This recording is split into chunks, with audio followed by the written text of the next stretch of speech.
Hello, dear students. Today we are going to start the very first chapter of class 12th accountancy, which is accounting for not-for-profit organization. This is a very important chapter and the first chapter of the class 12th accountancy. Let's begin the chapter. आइए शुरू करते हैं। सबसे पहले समझते हैं meaning and characteristics of not for profit organisation. Not for profit organisations refer to the organizations that are used for the welfare of the society। यानी कि ये नॉट फॉर प्रॉफिट ऑर्गेनाइजेशंस ऐसी संस्थाएं होती हैं जिनका प्रमुख उद्देश्य सोसाइटी के वेलफेयर के लिए होता है, यानी कि समाज की सेवा करना होता है। And are set up as charitable institutions, और ये एक चैरिटेबल इंस्टीट्यूशन की तरह काम करती हैं। Which function without any profit motive, और ये जो भी अपना कार्य करती है बिना किसी प्रॉफिट मोटिव के करती है। Their main aim is to provide service to the specific group और द पब्लिक एट लार्ज। इनका जो मेन फोकस होता है वो सोशल सर्विस प्रोवाइड करना होता है किसी स्पेसिफिक ग्रुप के लिए या फिर सभी पब्लिक के लिए। Normally they do not manufacture, purchase और sell goods and may not have credit transactions. Generally अगर हम बात करते हैं इनकी एक्टिविटीज़ की, ये किसी भी तरह की ट्रेडिंग एक्टिविटीज़ में भाग नहीं लेती हैं, किसी भी प्रकार की मैन्युफैक्चरिंग नहीं करती हैं, और ये ज़्यादातर जो ट्रांजैक्शंस करती हैं वो कैश बेसिस पे ही करती है, क्रेडिट ट्रांजैक्शंस की ना के बराबर होती है। Hence, they need not maintain many books of accounts as the trading concerns do। यानी कि जिस तरह से जो ट्रेडिंग कंसर्न्स होती हैं उन्हें बहुत सारे अकाउंट्स मेंटेन करने पड़ते हैं, लेकिन यहाँ पर अकाउंट्स मेंटेन तो करने पड़ते हैं लेकिन उतने नहीं करने पड़ते जितने कि एक ट्रेडिंग कंसर्न को करने पड़ते हैं।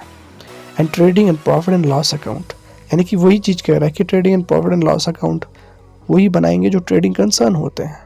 तो यहाँ पे भी बनते हैं, लेकिन यहाँ पे प्रॉफिट एंड लॉस अकाउंट या ट्रेडिंग अकाउंट की जगह कोई दूसरा अकाउंट बनता है, वो हम आगे पढ़ेंगे। The funds raised by such organisations are credited to capital fund और जनरल फंड। तो जो भी पैसा इन्हें जनरेट होता है, हम कह सकते हैं कि जो भी इन्हें पैसा मिलता है वो इनके कैपिटल फंड या फिर जनरल फंड में ट्रांसफ़र कर दिया जाता है। क्योंकि जब हम बात करते हैं ट्रेडिंग कंसर्न की तो वहाँ पे जो ऑनर्स का कैपिटल होता है वो ऑनर्स के कैपिटल में ट्रांसफ़र हो जाता है। तो लेकिन यहाँ पे क्या होता है, जो कैपिटल फंड बनता है यहाँ पे, या हम कह सकते हैं कि यहाँ पे जो पैसा आता है वो कैपिटल फंड या जनरल फंड में ट्रांसफ़र यानी क्रेडिट कर दिया जाता है।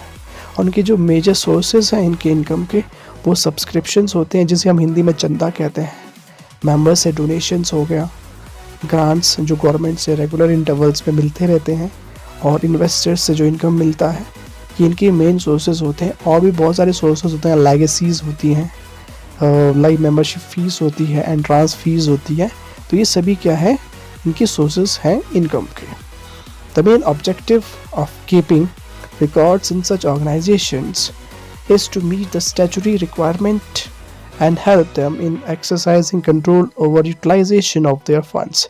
अब देखिए, इनके जो मेन अकाउंट्स मेंटेन किए जाते हैं उनका रिकॉर्ड इसलिए रखा जाता है ताकि ये जो ऑर्गेनाइजेशंस हैं इनके पास जो इनकम आती है, इनको जो भी व्यक्ति डोनेट करता है पैसा या गवर्नमेंट ग्रांट्स देती है, उसका सही तरीके से यूटिलाइजेशन हुआ है या नहीं हुआ है। उन फंड्स का यूटिलाइजेशन चेक करने के लिए, उन पर कंट्रोल रखने के लिए, उन पर चेक रखने के लिए रेगुलर इंटरवल्स पे, ठीक है, इनके अकाउंट्स को भी चेक किया जाता है। इसलिए ये अकाउंट्स इन्हें मेंटेन करना जरूरी होता है। They also have to prepare the financial statements at the end of each accounting period। जिस तरह से ट्रेडिंग कंसर्न को एक साल के अंत में अकाउंट्स मेंटेन करने पड़ते हैं, वैसे ही इन्हें भी कुछ बुक्स ऑफ अकाउंट्स मेंटेन करनी पड़ती है वर्ष के अंत में। आगे हम देखते हैं कौन कौन से यहाँ पे अकाउंट्स मेंटेन करते हैं। जैसा कि इसमें बताया गया है, इनकम एंड एक्सपेंडिचर अकाउंट बनाया जाता है, प्रॉफिट एंड लॉस अकाउंट, नहीं बनता है, उसकी जगह आपका रिसीप्ट्स एंड पेमेंट अकाउंट बनता है और बैलेंस शीट तो बनती ही है। ये हम आगे बढ़ेंगे उससे पहले हम जानते हैं कैरेक्टरिस्टिक्स ऑफ सच ऑर्गेनाइजेशंस। सबसे फर्स्ट यहाँ बताई गई है, such organisations are formed for providing service to specific group और public at large such as education, health care, recreation, sports and so on. तो यहाँ पे अगर हम देखते हैं फर्स्ट कैरेक्टरिस्टिक बता रहा है, ये जो ऑर्गेनाइजेशंस होती हैं ये फॉर्म्ड होती हैं सर्विसेज प्रोवाइड करने के लिए, जैसे कि हेल्थ फैसिलिटीज़ कोई दी जा रही है, कोई एजुकेशन को प्रमोट किया जा रहा है, या फिर आप देख सकते हैं कोई स्पोर्ट्स। तो मैं आपको बिल्कुल रियल लाइफ के एग्जांपल्स जो हॉस्पिटल्स हैं, स्कूल्स हैं, यूनिवर्सिटीज़ हैं, या जो क्लब्स होते हैं, स्पोर्ट्स क्लब्स, ये सभी के सभी NPOs ही होते हैं। आई होप आपको समझ आया होगा। और मोस्ट इम्पोर्टेंटली क्या होता है, इनका जो मेन मोटिव होता है वो प्रॉफिट अर्न करना नहीं होता है, सोशल वेलफेयर ही इनका मेन मोटिव रहता है। सेकंड देखते हैं इसकी characteristic, these are organised as charitable trusts, societies and subscribers to such organisation are called members. अब देखिए इनके अंडर जो भी व्यक्ति काम करते हैं वो मेंबर्स बन जाते हैं, वो ऑनर नहीं होते हैं, उन्हें किसी भी प्रकार की कोई सैलरी नहीं मिलती है, तो ये आप याद रखिएगा, वो मेंबर्स होते हैं। Their affairs are usually managed by managing executive committee elected by its member। तो ये जितने भी अफेयर्स यानी कि जो भी मैनेज किया जाता है यहाँ पे काम इस ऑर्गेनाइजेशन के अंदर, वो मेंबर्स के द्वारा इलेक्टेड, यानी कि वोटिंग होती है, वो इलेक्ट करते हैं, उनके द्वारा चुने जाते हैं और वही मैनेज करते हैं इन सारे अफेयर्स को। मेन सोर्स ऑफ इनकम यहाँ फिर से बताई गई हैं, जैसे सब्सक्रिप्शंस है फॉर मेंबर्स, डोनेशंस है, जनरल डोनेशंस, स्पेसिफिक डोनेशंस भी होती हैं लेकिन वो आपको आगे बता दिया जाएगा, लेगेसीज है, general granting aid, income from investments etcetera. तो और भी बहुत सारे यहाँ पे कैरेक्टरिस्टिक्स हैं, हम सारे तो नहीं पढ़ेंगे, जो इम्पोर्टेंट है मैं आपको बता चुका हूँ। आगे अगर हम बात करते हैं accounting records of non profit organisations, यानी कि कौन कौन से रिकॉर्ड्स इनको मेंटेन करने पड़ते हैं।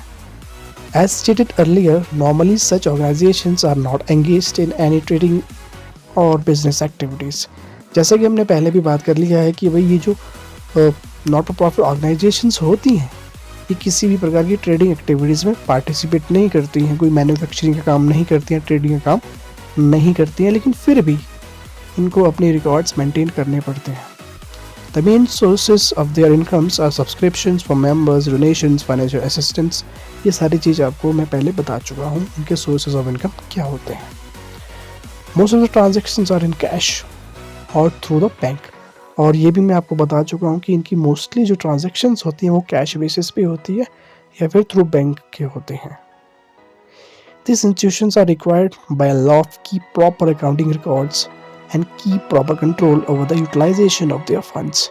और गवर्नमेंट की भी इनके ऊपर नज़र रहती है, चेक रहता है, ताकि जो इतना भी फंड्स इनके पास हो, कैश का मिसयूज़ ना हो पाए, दुरुपयोग ना हो पाए, किसी भी प्रकार की कोई ऐसी घटना ना हो जहाँ पे कि फ्रॉड हो कैश बेसिस पे। तो इन सारी चीज़ों को रोकने के लिए, फंड्स का सही से यूटिलाइज करने के लिए रिकॉर्ड मेंटेन करना ज़रूरी रहता है इनके लिए। तो इसमें हम ज़रूरी चीज़ हम सिर्फ यही देखेंगे इनको कौन सी डॉक्यूमेंट्स यानी कि बुक्स ऑफ अकाउंट्स मेंटेन करना होता है। तो आगे देखिए, इनको जो फर्स्ट बुक मेंटेन करनी होती है वो होती है रिसीप्ट्स एंड पेमेंट अकाउंट। ये सेम एज जो ट्रेडिंग कंसर्न होते हैं, तो ट्रेडिंग कंसर्न में बनाया जाता है जैसे कि कैश अकाउंट। कैश अकाउंट की तरह ही ये रिसीप्ट्स एंड पेमेंट अकाउंट होता है। आप कह सकते हैं ये समरी ऑफ कैश बुक होता है यहाँ पे एनपीओस के अंडर। जैसे कि आप देखते हैं कि कैश अकाउंट जो बनता है वो बिल्कुल डेट वाइज बनता है, क्रोनोलॉजिकल ऑर्डर में बनता है, लेकिन यहाँ पे क्या होता है रिसीप्ट एंड पेमेंट अकाउंट में वो डेट वाइज ना होकर किसी एक पर्टिकुलर व्यक्ति से हमें बार बार पेमेंट मिल रही है या बार बार हमें कोई एक्सपेंसेस उनको चुकाने पड़ रहे हैं या फिर हमें ही कैश मिल रहा है, तो उन सभी का सम टोटल करके हम एक बार ही लिख लेते हैं। दूसरा जो अकाउंट मेंटेन किया जाता है वो होता है इनकम एंड एक्सपेंडिचर अकाउंट। ये बिल्कुल same as profit and loss account की तरह होता है, अंतर सिर्फ इतना होता है कि वहाँ पे ट्रेडिंग कंसर्न में ये trading and profit and loss के नाम से होता है और यहाँ पे इनकम एंड एक्सपेंडिचर के नाम से होता है। तीसरा जो मेन अकाउंट होता है, एक्चुअली में अकाउंट नहीं होती, ये स्टेटमेंट होती है, बैलेंस शीट, और ये सभी को बनाना ज़रूरी होता है। तो इस तरह से हम कह सकते हैं कि ये कुछ मेन अकाउंट्स होती हैं जो कि वर्ष के अंत में बनाना बहुत ज़्यादा ज़रूरी होता है एनपीओस को। आई होप आपको इतना समझ आया होगा।